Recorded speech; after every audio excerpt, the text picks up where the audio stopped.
which is, let's say we've got this arrest where you can't mention it to anybody, and we take action based solely on the fact of the arrest, but other people at work hear about it, and they don't want to work with that employee. What do you do? And to me, that's a very troubling situation, because you want to provide a safe work environment, and in fact, under OSHA rules, you're required to provide a safe place to work. There's what's called the general duty clause that requires that you provide a safe place to work.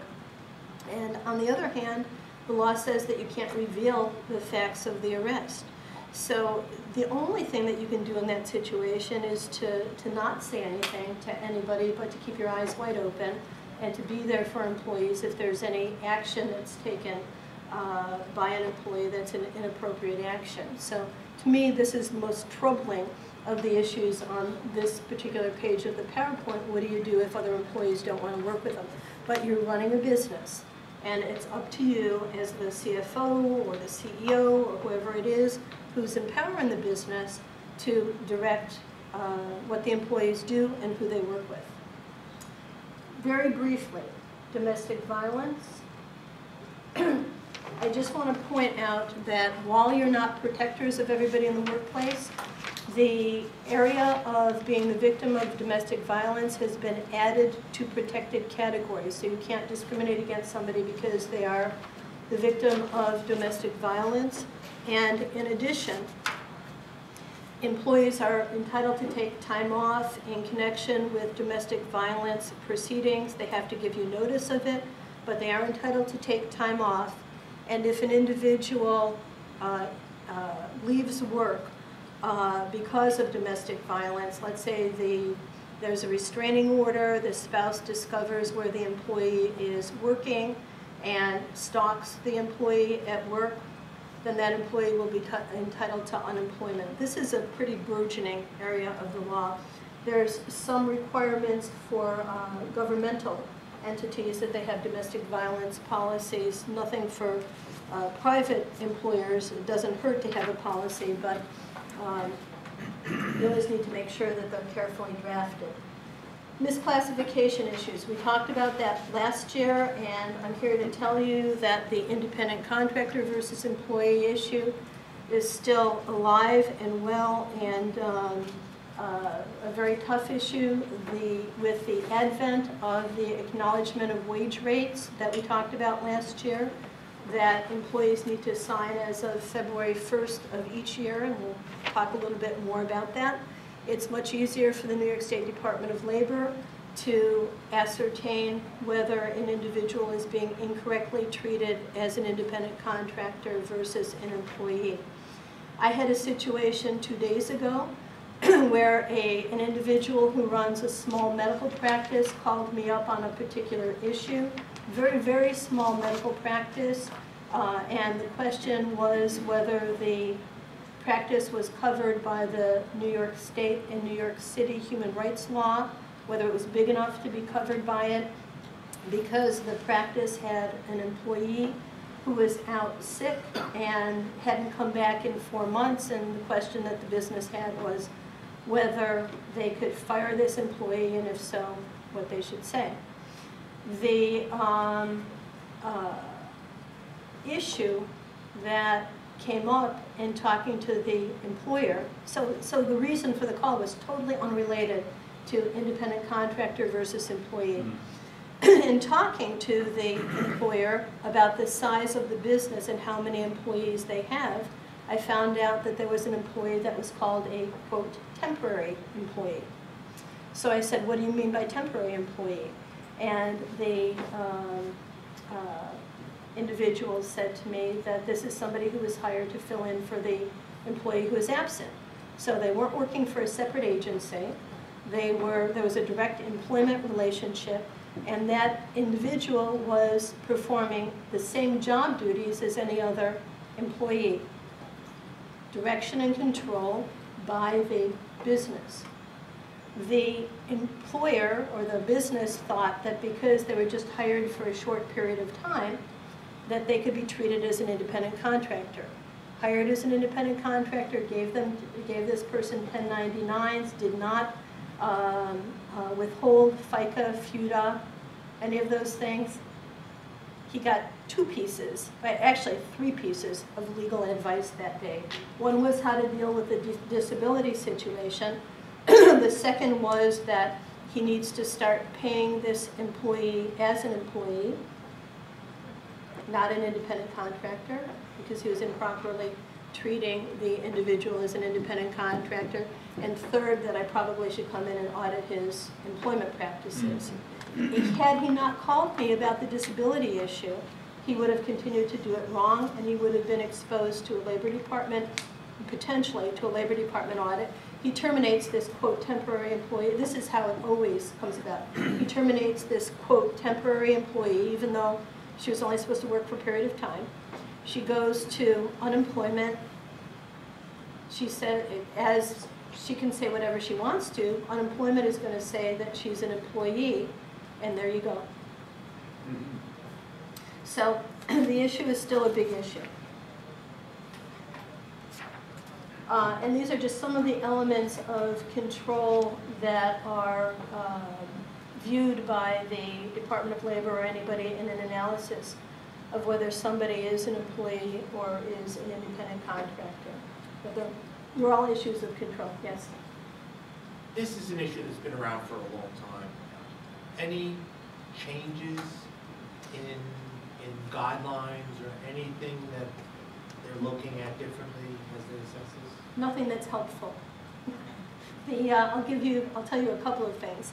Number one is that there was some legislation about a year or two ago for the construction industry. I believe it was called the Fair Pay Act. And what it does is it sets forth 12 or 13 criterion, and unless you meet all of those criterion, an individual is an employee, I don't think it makes the analysis any easier. I just don't.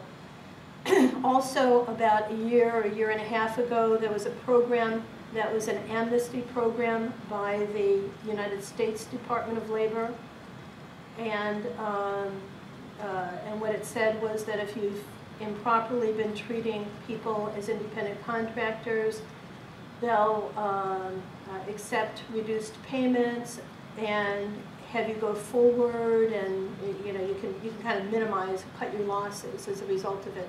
The problem with that was that there was no corresponding acknowledgement from New York State as to how they would handle it. So if you have a workforce, I have one employer that I represent, or one business that I represent, and all of their workers are designated as independent contractors.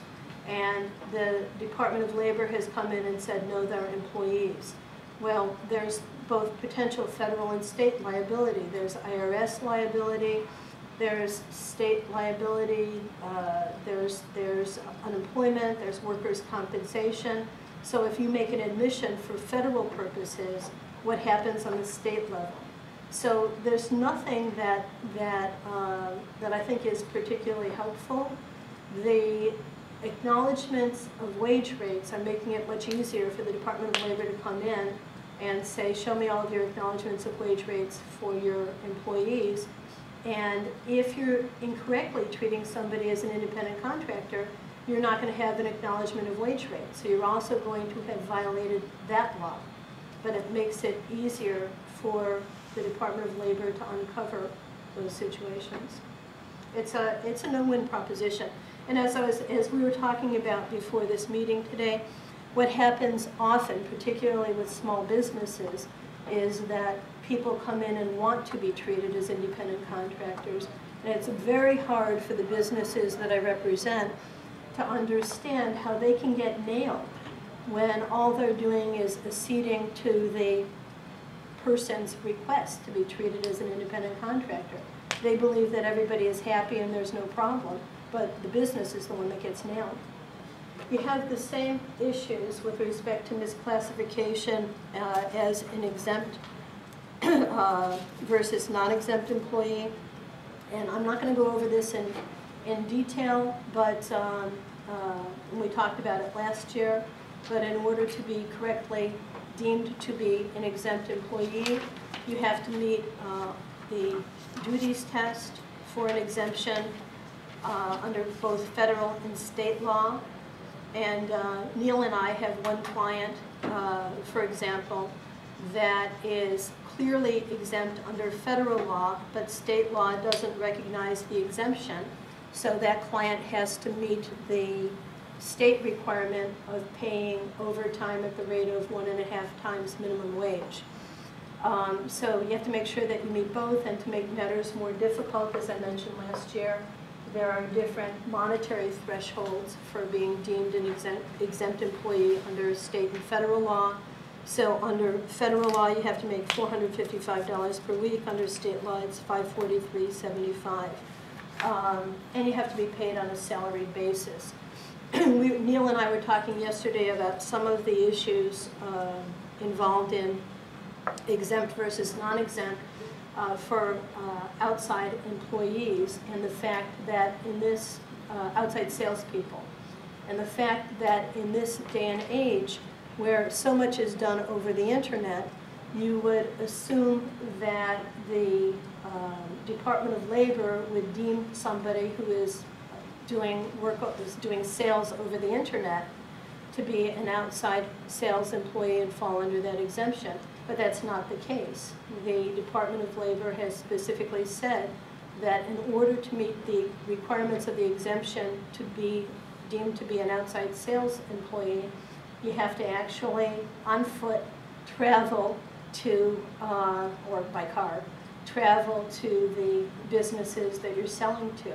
And then we were talking yesterday about the Novartis case and the other cases that were in the United States Supreme Court involving pharmaceutical representatives. As you know, for years, the ways that pharmaceutical representatives sold their product was to visit the referral sources, not the ultimate consumer. And so employees challenged that and took the tack that that they were not exempt employees and should therefore be entitled to overtime. And the United States Supreme Court said no, they did fall within the outside sales employee exemption.